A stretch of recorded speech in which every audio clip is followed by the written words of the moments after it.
Hello and welcome to Concert Pipeline. I'm Steve Jones. I don't have my co-host Jens with me today. He is a little under the weather, not in a bad way of, over the top, things that are going on. Just he's not feeling too well and wasn't up to it. So doing a solo pod today. And I want to thank you for joining. If this is your first episode, thanks for tuning in. You can subscribe to the podcast, write a review. That'd be great. Like us on social media at facebook.com/Concert Pipeline Pod, at Concert Pipeline on Instagram, Twitter, that sort of thing. So thank you for tuning in. Today on the program, we have a band called Moon Taxi. They are really cool. I was really digging their new album that came out. It's an album called Silver Dream, and I got a chance to talk to Wes from Moon Taxi. We're going to get into that in a little bit. Before we do, I do want to let everybody know that the duck hunting season has closed out as of today, the date of this recording, and I went on my last duck hunt of the season today. So cheers to a completed season of duck hunting, I guess.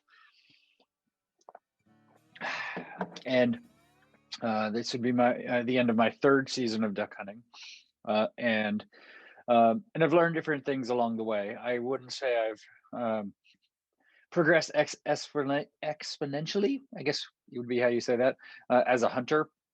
I harvested 10 birds myself this season. I was given a bunch as well from friends, and kind of breasting out a lot of them to save for duck sausage, where get together with a couple of friends and make.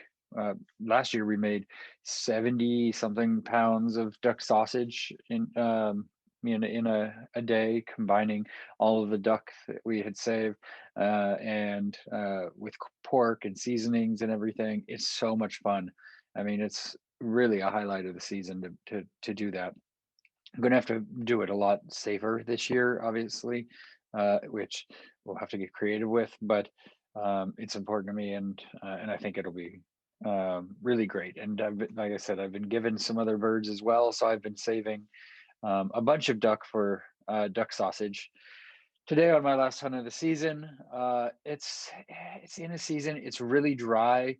There weren't a lot of birds. I went out on Wednesday also and for a hunt and didn't bring in any birds. But today I shot 2 ruddy ducks, which are little divers that not a lot of meat on them. They're not especially wonderful, but they will be good for duck sausage. So I shot 2.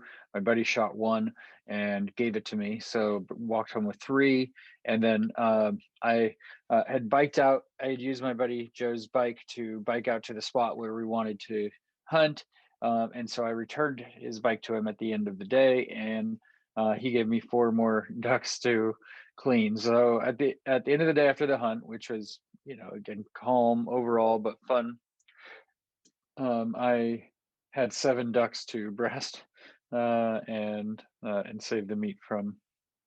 I did that, and there's a lot that I'm excited about at the end of season to work on and be able to prepare for next season. First up being getting my car cleaned. It got freaking dirty especially this past week, and I've just been counting down the days until I can get it cleaned. And maybe I should have waited a couple of days because there's going to be a couple of days of rain coming up, but I couldn't wait. This afternoon I was like, you know what, I'm going to do it. I'm just going to do it now. I'm going to go get it cleaned, and oh, I tell you, it feels so good to have a clean car after a season. So that's the first step. Next weekend, most likely, I will be gutting my garage, taking everything out of it, at least most everything that needs to be moved out. Definitely all of the hunting stuff, or reorganizing that, cleaning up the garage, giving it a good sweep, and putting everything back where it goes. Because throughout season, things just kind of end up in a place, and it's not really their place, but it's like, okay, it's just going to be here for now. I'm going to use it again next week or in 2 weeks or what have you, and that's where it's going to be. So it's not in tip-top condition. and there's some work on it. And part of the fun afterwards is like, hey, okay, cleaning it up and making it look good, which hasn't been a priority for the past few months. So plan is to do that next weekend. But I also have I'm starting a list of things that I want to get for next season, things that would help my hunts go more productively, and that's kind of exciting too. And I don't want to do it over the top, but I do want to get the things that I need to get for the season, and so I'll sprinkle that in along the way. Look for sales and find the best places to get the things that I need to get. So that is good. Um, One other thing that's on my mind that I'll just throw out there, that has been challenging this week, is that I haven't gotten to see my kids this week. That's been pretty tough, to be honest, because my kids have a brother from their mother. I guess that's where you get a brother from, but not from me.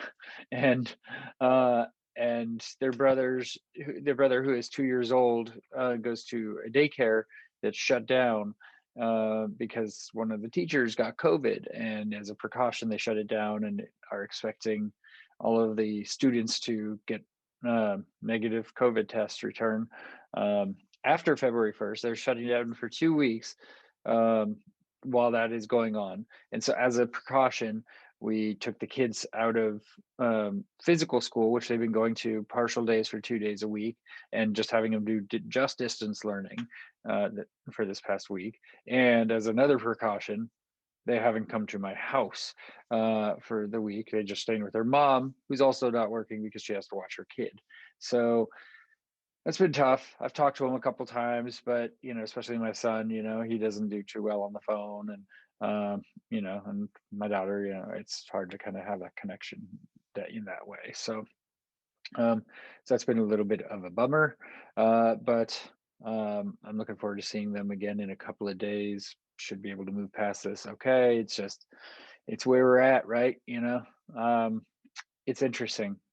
It's interesting times that we're in, and um, I was listening to the daily podcast today, and they're talking about how a third of the country or so has gotten COVID, and a third of the country is immune. So that leaves a third left, and so it makes me kind of wonder.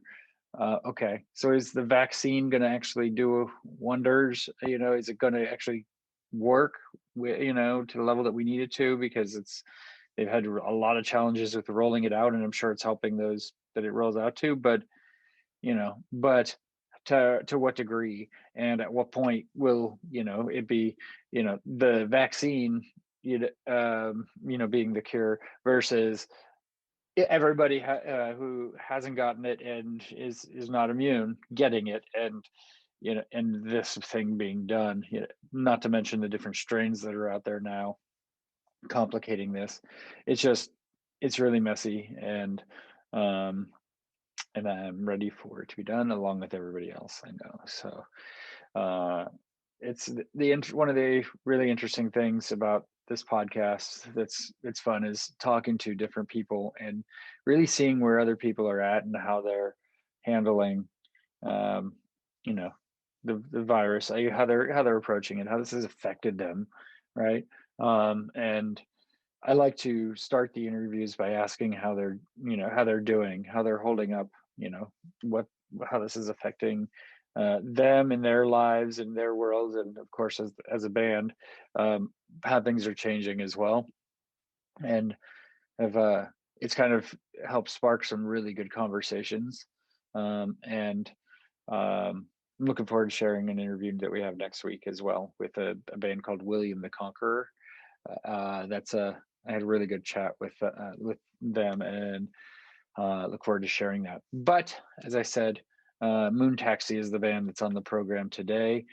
So I don't want to waste any more time really, because to be honest, it's hard to just sit here talking to yourself.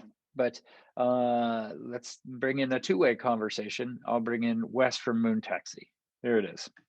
Two. How are you doing, sir? Good, man. I'm actually out on my front porch. I got a sleeping baby inside, and it's kind of actually a pretty mild day here in Nashville. So I'm gonna chill outside. I hope it's raining a little bit. Is that okay? Sounds all right. Yeah, you sound good. You sound good. Okay, cool. Yeah. Hey, take those moments while you can with the kid, right? I tell you, Oh, yeah. Do you have one yourself? I have two, a 10-year-old and a 7-year-old. And so I'm doing the distance learning thing with them. And I tell you, I'm pulling my hair out. It's, Yeah, it's not easy. And then, it's, yeah. So the yeah. 7-year-old's plugged in right now, but yeah. Where are you located? I'm in Napa, California. Oh, okay. Yeah. Wow. I saw that they lifted the some of the Stay restrictions home. today in the state. Yeah, they just got lifted. So that's good. I mean, I think there's a lot that will still be in place, and really what I'm waiting for is the kids to be able to go back to school fully, right? Yeah, sure. That's what I need, Yeah. but I mean, we'll take what we can get, little steps, right?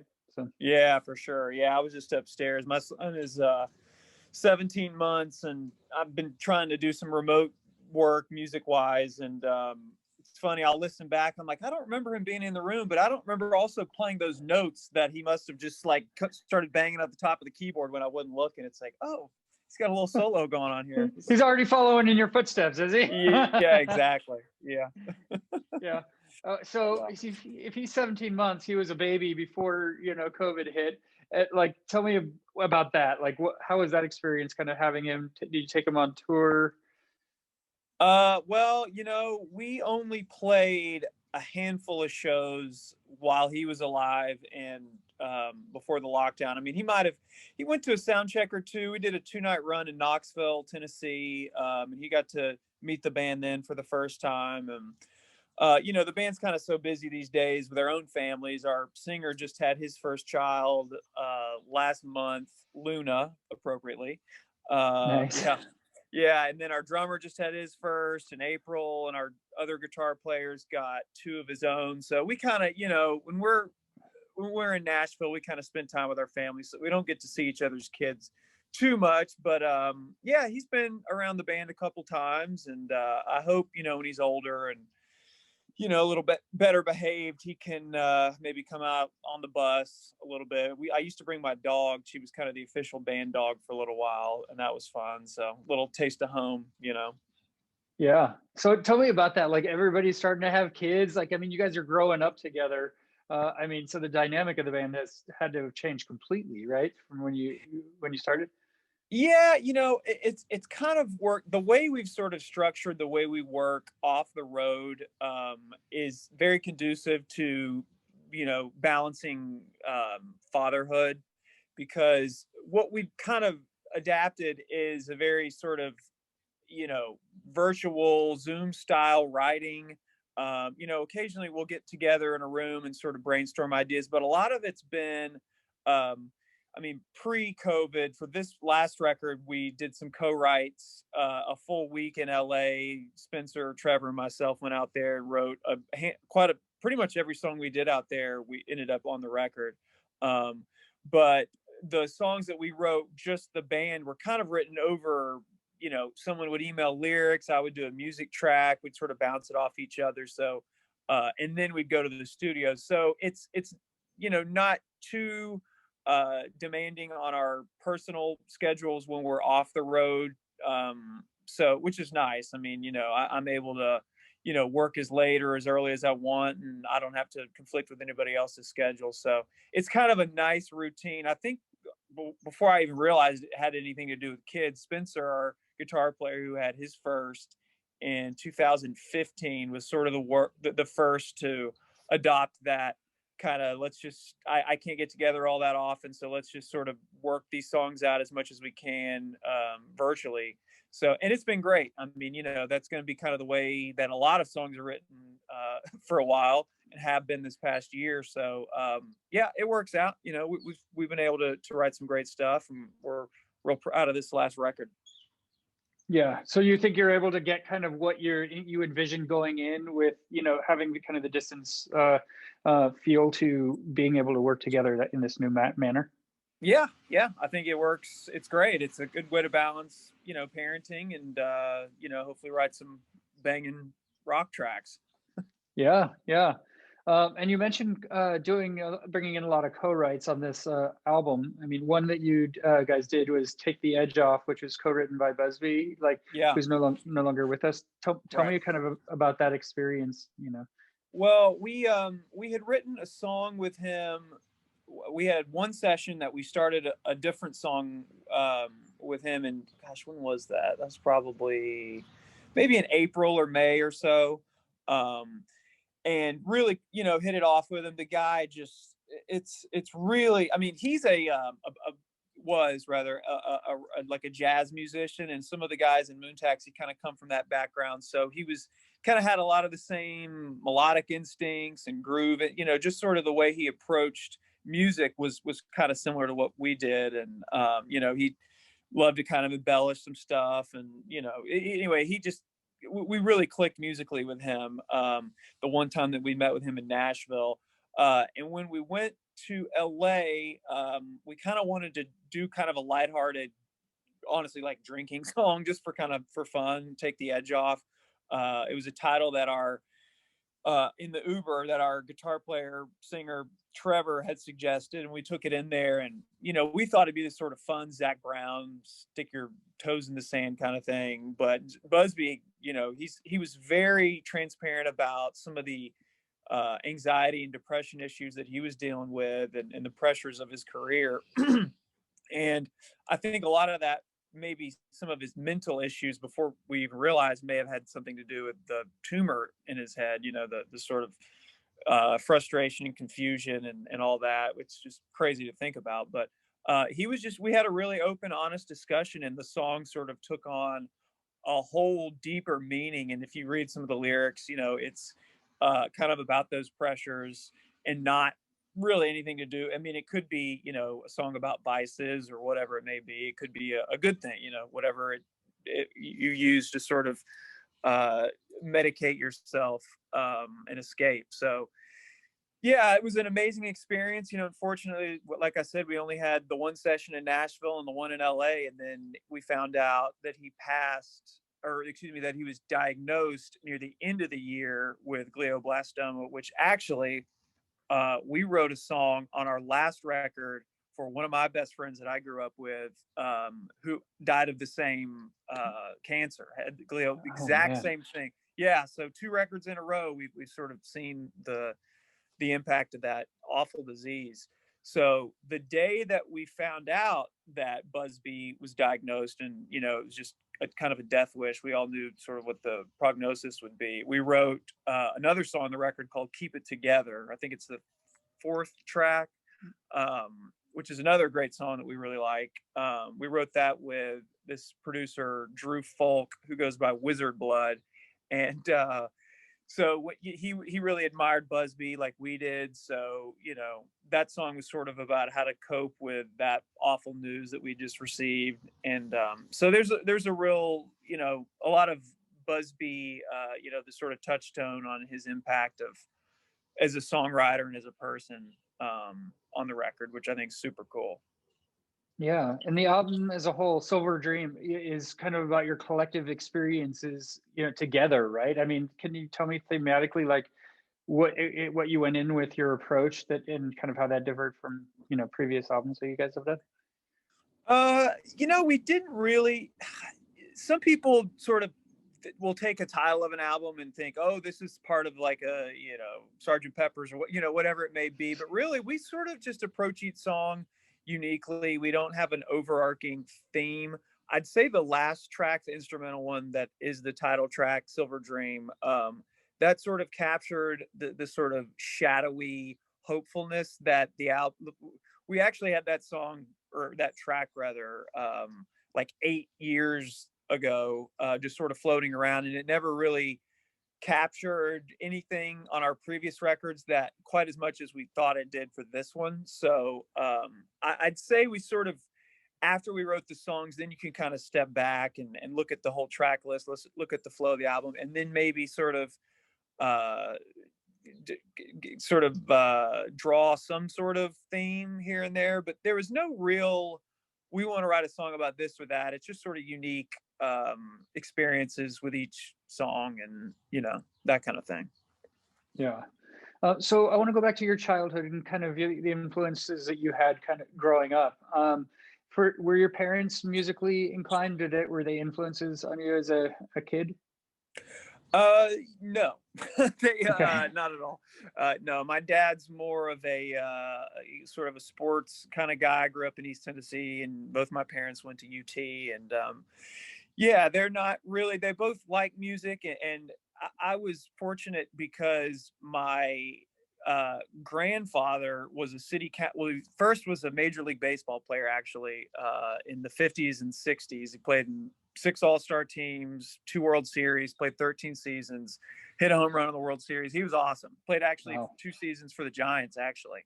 Um, so anyway, so he was sort of he was from Strawberry Plains, which is just outside Knoxville. When he retired from baseball, he came back and became a councilman in Knoxville. So that meant a lot of concert tickets free. Uh-huh.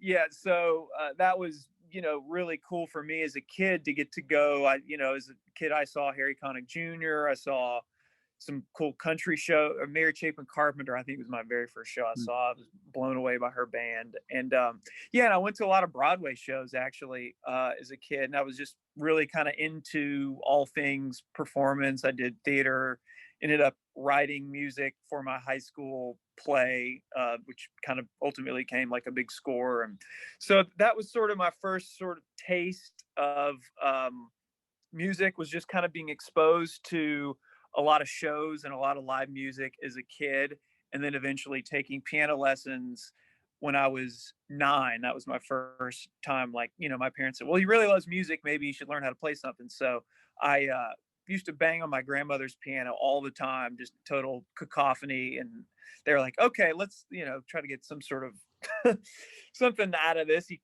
clearly had some sort of proclivity. So anyway, started taking lessons when I was 9. Took 12 years of formal training. Wow. And Uh, you were yeah, classically trained, right? Like learning under Mozart and Bach, like.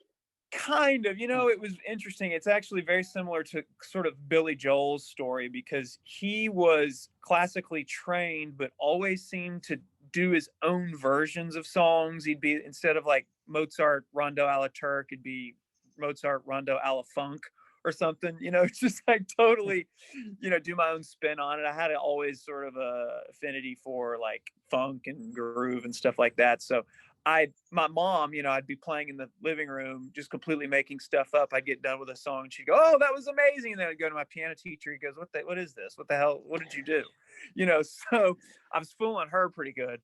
But yeah, so fortunately for me, as a sort of naturally, sort of improvisationally minded musician, my teacher was also that way, and kind of encouraged that sort of freedom and interpretation of some of the songs. So yeah, that spawned into jazz, which I eventually got into. Sort of, it was like classical, then ragtime and blues, and then jazz, funk, pop, that kind of progression, which I think is probably pretty common with a lot of musicians these days that are in the kind of pop world. But so anyway, yeah, I got into kind of more jam bands in high school, played in one myself when I was 15 up through, well, I guess I'm kind of still, I feel like sometimes I'm in a jam bands even still. So about Yeah. half my life I've been sort of just playing a lot of that kind of style. And so yeah, it's that sort of progression. And joined Moon, played in a band early college.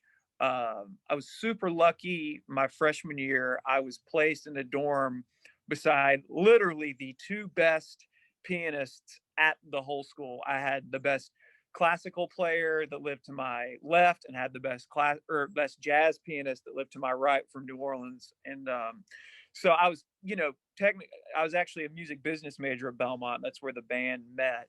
So I just kind of gleaned a lot from being around those kind of guys, and learned a ton about theory, and how to play with other musicians, and arrangement and stuff like that. So and it was shortly after I was it was early to mid sophomore year, I joined Moon Taxi. I was 19. That was 15 years ago. It's crazy. And so what did you learn about the bands, I mean, from the experience of being in bands before Moon Taxi that you were able to bring into Moon Taxi?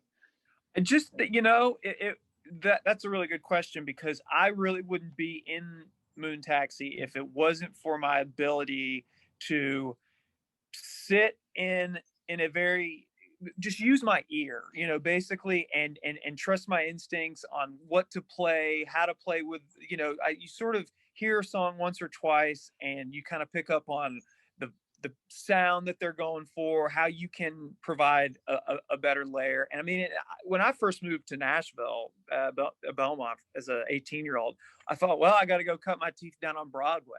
So I used to go down there and sit in with some of the honky tonk bands. And that's just an example of, you've really kind of got to be a jack of all trades. I mean, I was playing literally every style, and half of those songs down on Broadway I didn't even know.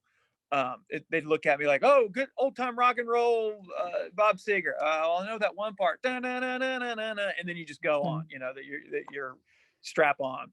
So it's I just sort of learned over the years to play different styles. I learned when to not overplay. So I met Moon Taxi at a house party, um, and they were very much a rock outfit. It was not really a keyboard kind of band. I knew that, but I also knew that I could probably add a little bit of flair, whether it's sitting in occasionally or whatever. But fortunately for me, I played a show at a cafe, the only time I've ever played there. So it was kind of the fates of music were looking out for me. Trevor, the singer of Moon Taxi, came. He was on a break from working in the library and came to watch me play. And it was my own project. It was four other musicians, got three other musicians, excuse me, amazing players. I was lucky to play with. This is first part of my sophomore year, and if you can't tell, I'm a bit of a talker. So I felt like I needed to introduce each song, and I got to one that was called Totally Nude, ridiculous title. And I'm at this Baptist cafe trying to explain a song, an instrumental 8-bar funk tune that's essentially about a wet dream. And it's actually on YouTube. It's terribly odd. My hair is, I think the Justin Bieber look was really in back then. It's the most awkward. I'm just stuttering through the whole thing. And Trevor thought it was one of the funniest things ever. And he loved the song. I mean, it was literally, I think it's actually only 4 bars. It was just this little groove. I mean, and he was like, "This is great." So he hit me up on Facebook and said, "Dude, you should come jam with Taxi sometime. I know this was like around the time we'd occasionally sit in with each other at house parties." So he's like, "Dude, I'd love to write some words on your Totally Nude song." I was like, "Sure, man." I mean, they were the coolest band on campus. So I was all about it. So he ended up sending me some lyrics. It could have been like dog food, dog food. It didn't matter what he sent me. I would be totally down. The lyrics were actually very ridiculous, and I would never admit that to him. But so anyway, that became the way that I set in with the band. They'd be playing at a club, and I'd just sit in on Totally Nude, and eventually, about the second or third show, I'm like, guys, I kind of know your other songs by now.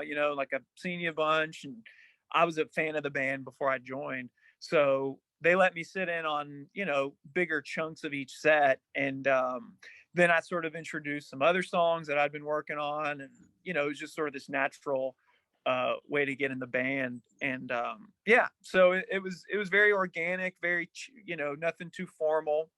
Yeah, and that was 2007, which is so crazy to think about. It's been the same 5 guys since. And you guys started out playing a lot of local shows, right? Like, when did you start kind of drifting out and going on tour? We basically only played Nashville, Birmingham, which is where 3 of the guys are from, and then Bowling Green, Kentucky, which is where Spencer's from. And then it was mostly everything within a 3-hour radius, occasionally Louisville, Knoxville, Birmingham. Didn't really play Atlanta all that much then, but we played a ton in town, and it was, of course, 90% our friends. And then we just sort of felt like we weren't really growing in town. So we really grew between the years of like mid late 2007 to 2011, really, outside of Nashville. It was more like kids that were from Nashville that went to Ole Miss, UT, Birmingham Southern, those kind of towns, or colleges. They would see us at their frat parties and then come back to Nashville. And then we started doing New Year's shows in 2009, and they started to sell out. And it was sort of this buzz that we built in town, outside of town. It would be Mhm. people that saw us elsewhere that came back, told their friends, and it just was this sort of grassroots word of mouth kind of thing. Um, so yeah, that was sort of the first very local, regional kind of thing. And then in 2010, we did our first national tour that we call our disaster tour, because no one that theory of, oh, everyone sees us in their college. Yeah, well, those people don't live in New Hope, Pennsylvania, or Sacramento, California. So it was a Right. bit of a, yeah, I mean, it was a low point, but we had a blast. I mean, it was, you know we honestly could write a book about all the crazy stuff that happened on that tour. It was very, very poorly put together, and we learned a lot about picking our agent, picking our manager, just general, how to build your team, how to operate your business. So we really sharpened up around that time, and then started to eventually get a better following once we started playing national festivals like Bonnaroo. That was sort of the catalyst for our live business kind of starting to pick up a little bit. Yeah. And your live album, which was your technically your first album with the band, right? Like that paved the way for you guys to be able to play in Europe. What was that like for you to kind of be traveling internationally then? Well, we actually didn't make it to Europe. I don't know where you might have gotten that. We did play Okay. Canada. We didn't actually make it to Okay. Europe until so the live album, you are you talking about Live Ride that came out in '09? Yeah. Is Okay. that not? No, that was Yeah. what really took us to Europe was several years later, the song Too High. Right. Um, Of course. yeah, so that was sort of the international reach that we needed. And our biggest advent, really, I think, was Spotify. I mean, when we put out our first real produced album, and the first album, like you're saying, that I was actually on, was Cabaret. So that came out within, I think, 3 or 4 months of the Spotify launch. And when we play, down in Athens for all these years in Georgia, it was kind of like not really growing all that much. But when Spotify hit, everyone got it, and everyone gravitated towards, or at least in the Southeast schools, towards our song Mercury, which was the first track on that album. And that was a big one for us. I mean, we had never really had anyone sing along at even at, frat parties or wherever we were playing, and it was the first sort of kind of eye-opening experience. Like, wow, studio records are really where we need to focus. So our guitar player Spencer is a phenomenal producer, and gets our sound, and he listens to each of our wants for the production. And so that was a total DIY deal. And it was really kind of the first bump in our exposure. Really was that song, that album, matched with Spotify, sort of blowing up in the Southeast. Yeah. And with you mentioned Too High. Like, I mean, was that pretty surreal for you to kind of have that level of exposure? I mean, and I mean, everything kind of must have changed when Too High came out, right? It did, yeah. So that was several years later. That was in early. We wrote that. So the origin of that is, so we put out a few albums. We had a good relationship with BMG, our label at the time, but our deal with them had just ended. So we had a 3-album deal. We put out Cabaret, Mountains, Beaches, Cities, and Daybreaker with them, and that was kind of the end of that relationship. So we were completely free, and it was, while they were great, we're actually back with them now. It was kind of the first sort of free, like we just felt like we could kind of do whatever, a lot of freedom, creatively. And so yeah, we wrote Too High after the Women's March, in right after the election in 2016. And I had an autocorrect fail on my phone.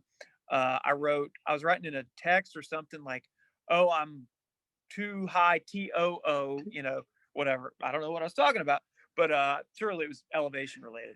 Uh, but and it auto corrected to TWO. Uh-huh. Uh, and I just sort of backed up. I was like, well, that's kind of cool. Too high, like too, I didn't really know what it meant.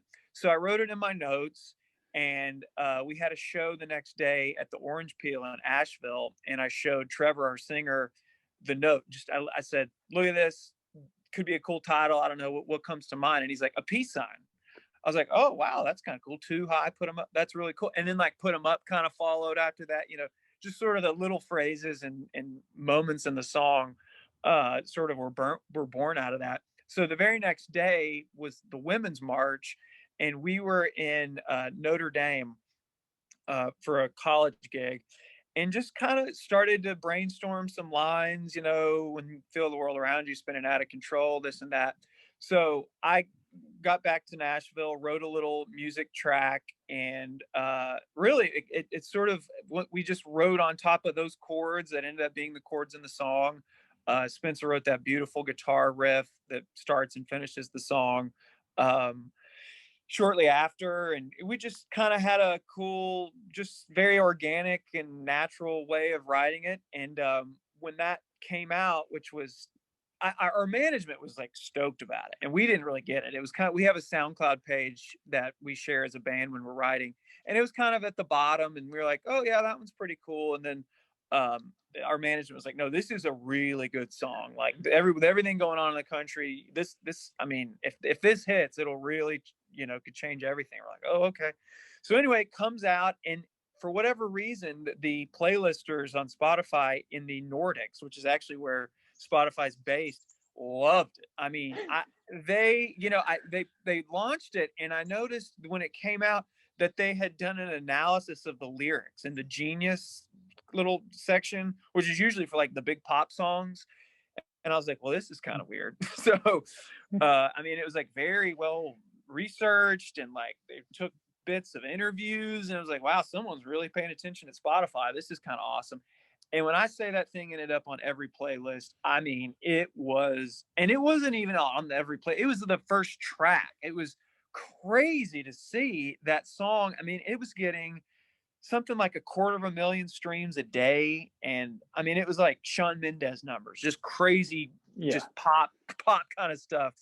And it was so gratifying because it was our own creation, completely self-produced, completely put out on our own. No, we did our own sort of clever marketing. I dug through all our old photos where Trevor, our singer, is holding up a peace sign. I'm like, let's put this filter on it. I mean, it was as like homemade as it could be, and which made it all the more gratifying and rewarding. So yeah, I mean, that was kind of when labels started to call, and randomly, like I said, the Nordics were really excited about it. The number one city for streaming on that song was Oslo, Norway. So when we signed RCA after that release, they shipped us within 2 months to Oslo. So we got this just incredible taste of. We did Hamburg, Hamburg, Oslo, Munich, Berlin, and Stockholm. And they weren't big shows. I don't think we expected to be like that dude Rodriguez, where he shows up and there's a stadium full of people. Like Yeah. whoa. But it was pretty. It was just an awesome experience to have some people over there kind of sing along, and it was cool. It was a really great experience, and we've since been back to uh Europe. We played in London for the first time, and then did a festival in Norway 2 summers ago, which was incredible. And yeah, we love playing over there, and can't wait to get back. And it was definitely on the docket for last year. Unfortunately, that wasn't going to happen, but maybe late this year or something, we'll get back over there. Yeah, and speaking of going back, so we had talked about Belmont College before. You guys, like 3 years ago, went back to Belmont and went back to the dorms, right? And you Yeah. did. Tell me about that experience. Oh, it was so weird. I thought it was like punked because so many people on the campus knew who we were. It was, it was weird. I opened my dorm, 408 Maddox, and I'm like, "Hey, man, I used to live here." I didn't say who I was, and this kid was just goo goo eyes. Like, "Oh my god, you lived here?" I'm like, "Do you know who I'm not, freaking Harry Styles here," but Right. it was so bizarre.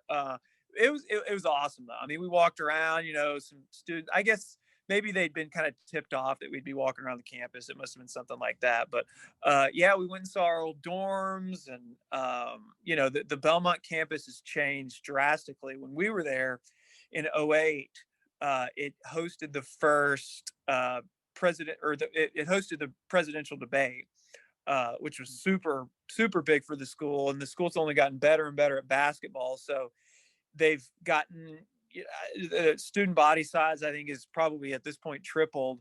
We used to live in these little apartments that they owned on campus. Those have been torn down. Now they're high rise dorms, and just thousands of kids there now.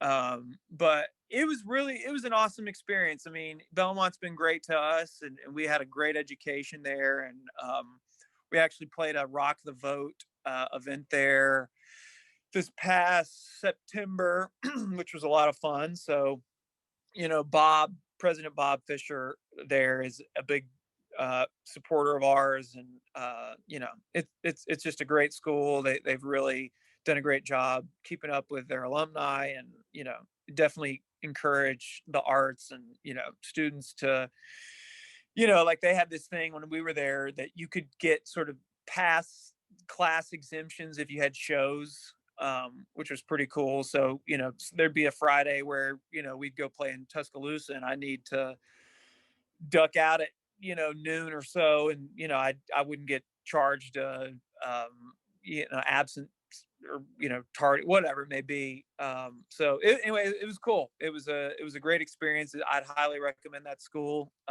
for anybody and interested in music. It was a great networking environment, and yeah, go Belmont. Yeah.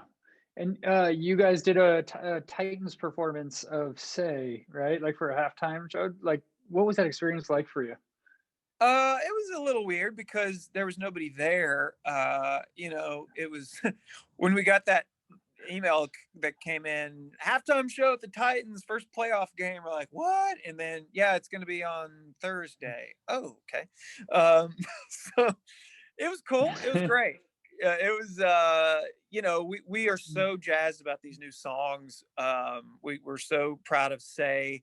That feels to us like kind of a too high kind of song that could really make a difference, and reach across multiple genres, reach a lot of people. I've had my neighbor next door actually just text me an hour ago, "I love that song, freedom of speech," all that, whatever, however you want to interpret it. So that could be, a really big song for us, hopefully. And yeah, I mean, it's so crazy because that album we finished recording in February of last year.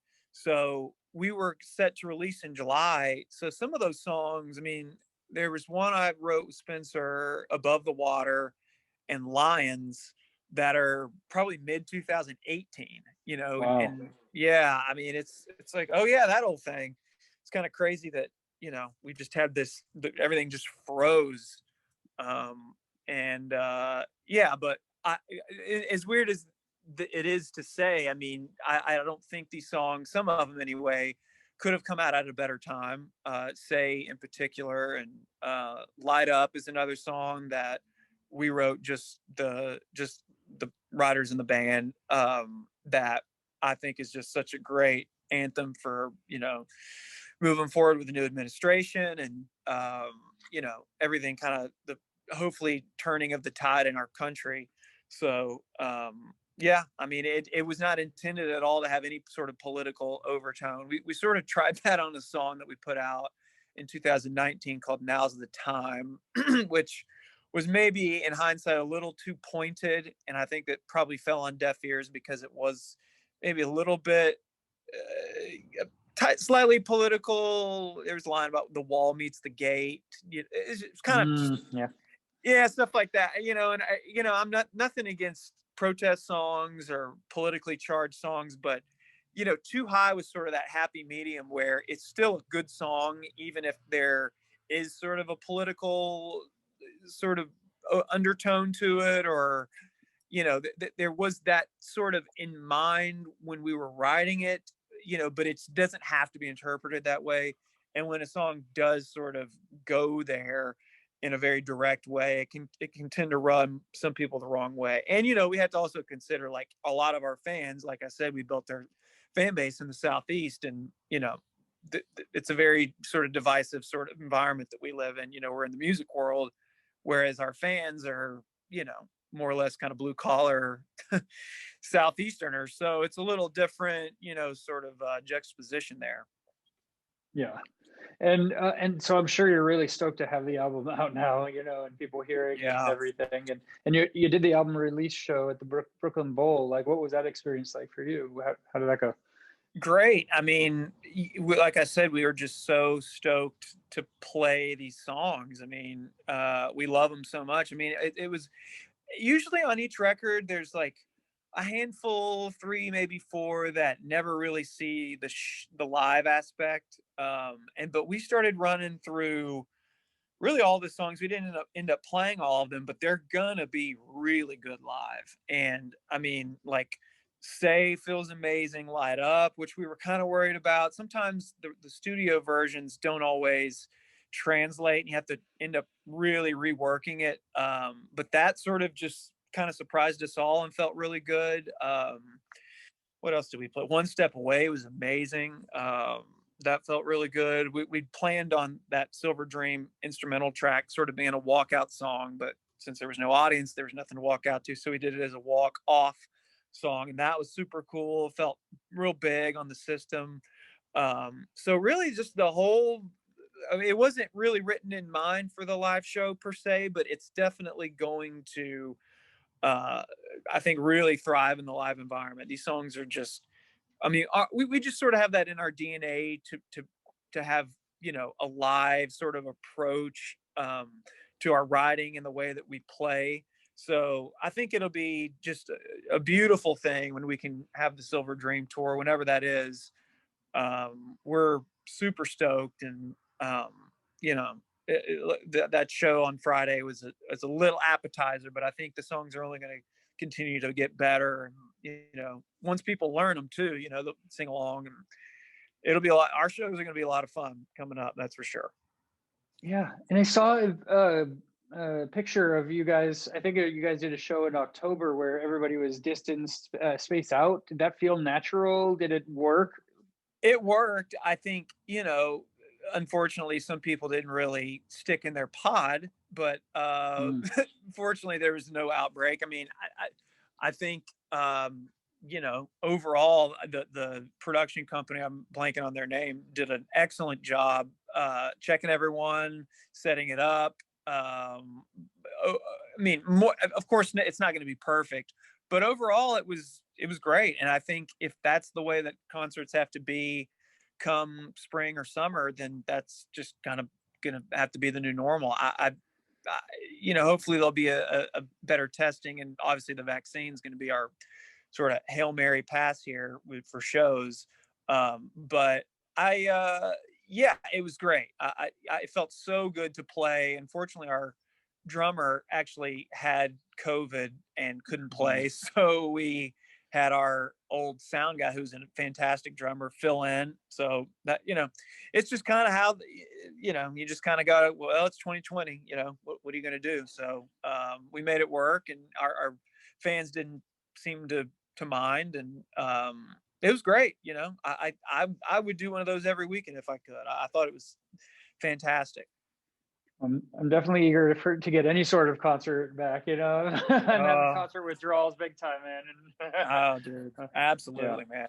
Yeah. I mean, think how I feel. I mean, I've been playing yeah. live since I was 18. It's sort of just like it's part of who I am, and to have that just rug swept from underneath you is kind of a just, you sort of lose your sense of place. And I think all of us, I mean, fortunately, being a father now is have sort of changed my focus. But if I didn't have that, I mean, God, what would I do? I mean, I guess just Yeah. write and try to keep my house in good shape. It's like, geez, what do you do? Do the best you can with what you got, right? And Yeah, exactly.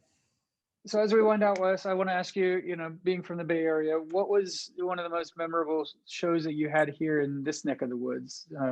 What stood out to you? Oh, wow. I love that area. I'd say San Francisco is probably my favorite, top one or two favorite cities. I love playing there. We played outside lands a few years ago. Like I said, my granddad played for the Giants, so my family lived in San Mateo for a couple years, and Mhm. so we'd come out that way for the holiday or for summer vacation sometimes. Which I actually went to the Pebble Beach Mm. 2000 U.S. Open that Tiger won, which is pretty crazy. I've just watched that. Nice.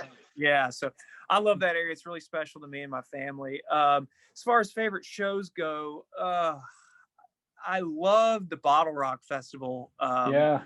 We played that in 2014, I want to say, and had my parents come out, and it was incredible. I mean, Outcast, that was when they were touring. That was their big sort of uh, reemergence, and that was just an incredible show. And yeah, I mean, it's hard, we played in the city, San Francisco. I'm trying to remember. We did a show at the Shelter, no, it's the Chapel. Maybe is it the Chapel? Yeah, the chapel. Yeah. Chapel. Yeah, Yeah. that was a really fun show. I mean, I'm a huge foodie, so I mean, I went to Tartine. I don't know if you've been to that bakery. I don't think I Um, have. No. oh my God, I just have the cookbook inside, but yeah, that's just the whole. All love playing. Actually, probably my favorite show that we played there was at the. Is it the Fillmore? The Is there? Fillmore. Yeah. Yes, Yeah. that was amazing. I mean, the history there, the pictures on the wall. It's my favorite place to see shows. It just, I have so much of my history there. Like, I've seen so many amazing shows there. It's incredible. And like you said, you can get lost in those posters, just seeing all, Oh, there's an energy, the apples, there's magic in those apples. I don't know what it is, but, oh but yeah. it's an incredible place to see a show. Yeah, I mean, like to pick one favorite is really tough. I mean, Bottle Rock's amazing, the Fillmore, all that. I love that area, and that's one area we cannot wait to get back to.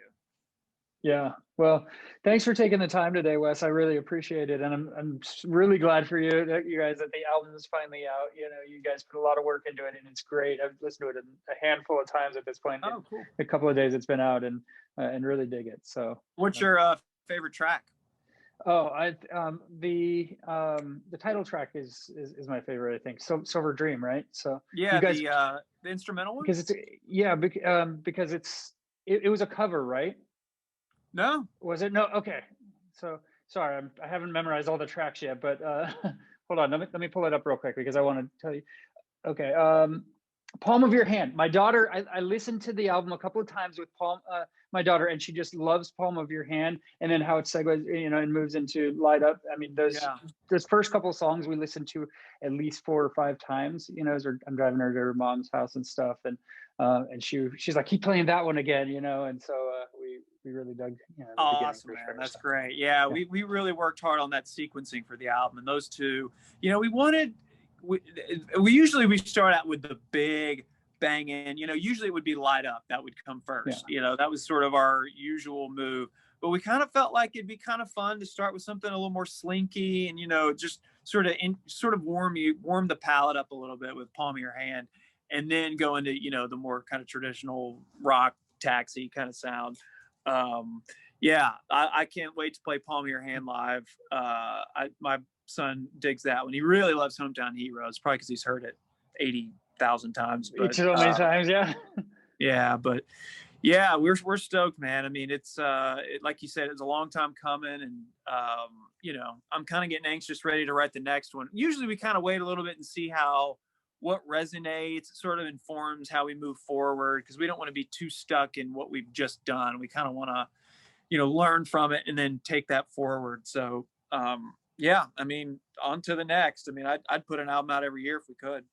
Oh, you might have some time because the lack of shows, right? Yeah, well, But hopefully they're saying maybe in the fall, if you get a I hope. vaccine, you just need this damn vaccine to start circulating a little bit better. But we'll be patient, and as long as it's out and people are listening to it and they're liking it, that's all that matters.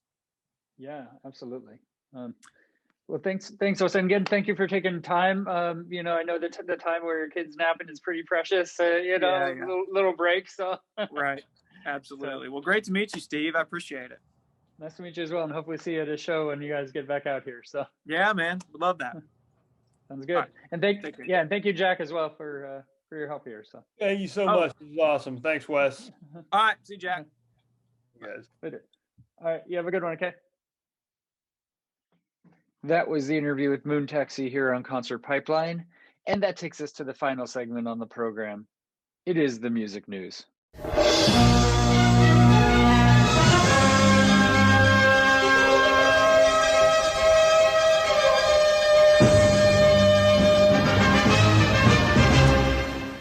All right. I have a couple of stories to share about what's going on in the music world this week. The big news right now is that Sophie, a Grammy nominated artist, died at age 34. And She died in a terrible accident on Saturday morning, according to a statement from her record label, Transgressive. Tragically, our beautiful Sophie passed away this morning after a terrible accident. True to her spirituality, she had climbed up to watch the full moon and slipped and fell, the statement posted on Twitter read. She died at home in the Greek capital, Athens, at 4 a.m., the artist's publicist said in a statement. A Glasgow-born trans right activist, Sophie worked with Madonna in 2015 to co-produce the single Bitch, I'm Madonna, and collaborated with Charlie XCX on the EP Vroom Vroom.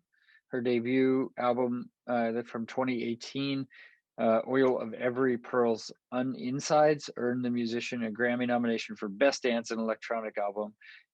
Sophie was a pioneer of new sound, one of the most influential artists of the last decade, the publicist statement said, not only for ingenious production and creativity, but also for the message and visibility that was achieved, an icon of liberation, it added.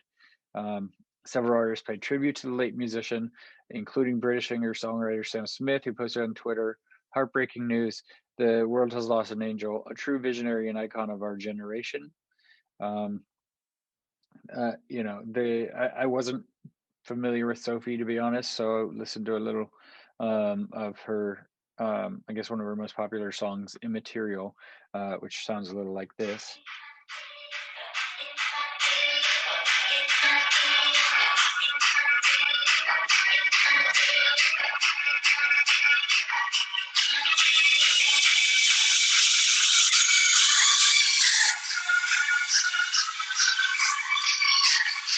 All right.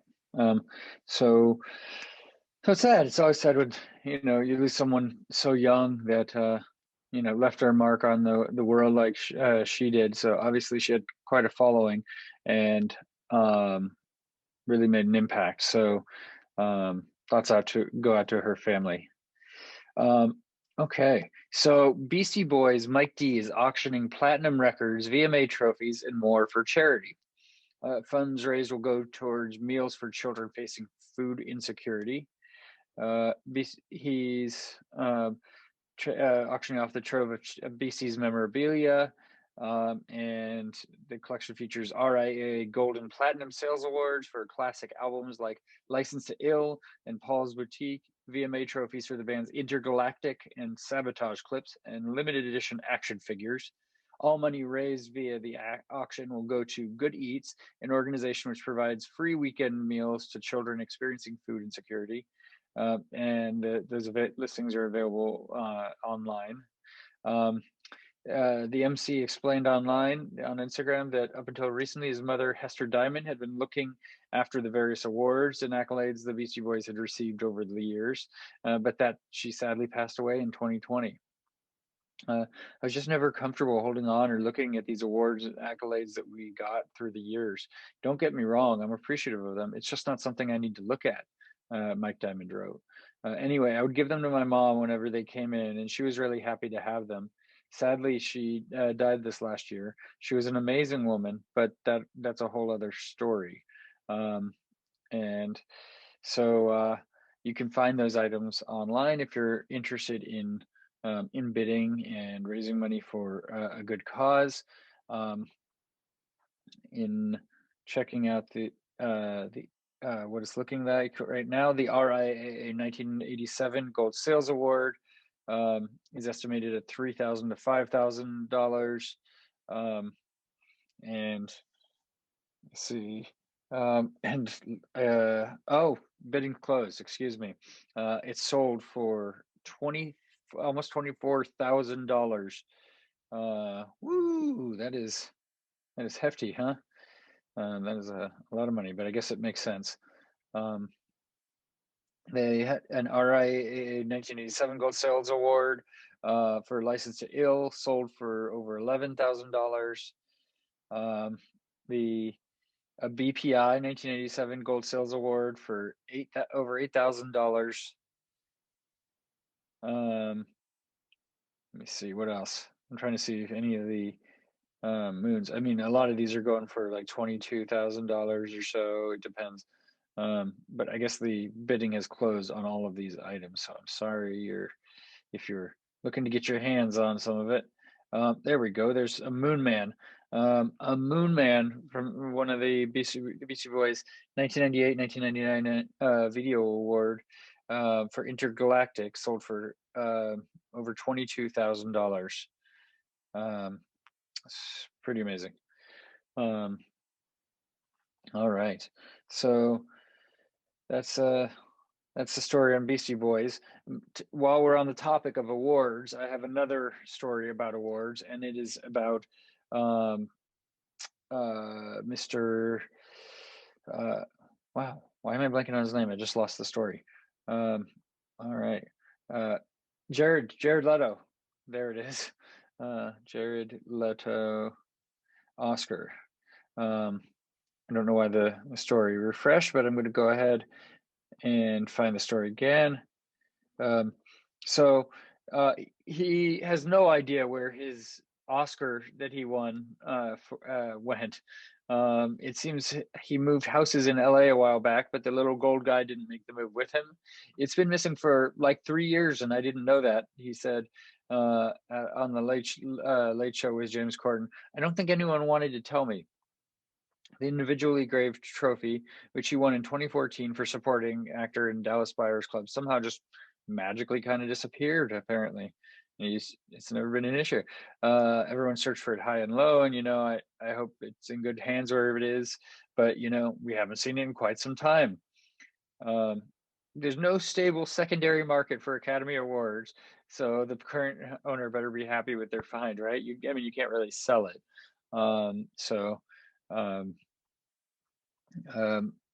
Yeah, a winner who wants to cash in on the award must first offer to sell it back to the Motion Picture Academy for $10, 10 whole dollars, an offer that would be accepted immediately. The organization aggressively pursues would-be Oscar vendors through the courts and has received several favorable rulings for its efforts. And he said it's not the sort of thing that someone accidentally throws in the trash. And he said that when he won the statuette, it was passed around to so many people that he didn't see it half the night. Things beat up and scratched up, but people had fun taking pictures with it. It's nice to share it, so hopefully someone's taking good care of it. And it's interesting because I've heard that the Oscars are not made of really good quality. Like I don't know, I've heard some of those awards, right, are not the best quality. In related news, I guess it ties in. Frances McDormand in 2018 had her Oscar disappear after she won it. The guy who lifted it posted about it on Facebook. He was arrested at the Oscars home base, the Hollywood and Highland complex, before midnight. So interesting. That is Jared Leto's story. My connection to Jared Leto was back 30 Seconds to Mars when, in the old days of the band, I interviewed the rest of the band. He didn't show up for the interview. They performed opening for Audio Slave and Seether, and I had a video pass to record a couple songs. He flipped off my camera and then kicked the side of my camera, and there's a whole to do around it, which we don't have to get into. But it was, I mean, it was an interesting time. Like, the video went what is now deemed as viral pretty quickly and had to be taken down. But what a mess.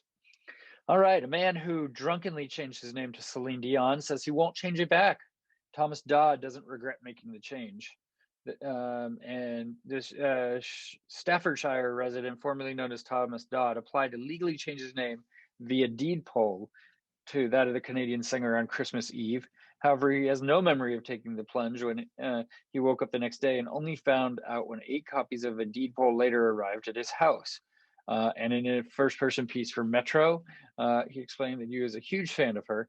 Her music is also what has seen me through lockdown. Watching her concerts has been my go-to activity when there's been nothing else to do. Maybe it's a bigger surprise that it didn't happen sooner, he says. All right. Yeah, that's interesting. He went on to say that he got used to being Celine very quickly, and that since going viral, people have started to recognize him on the street.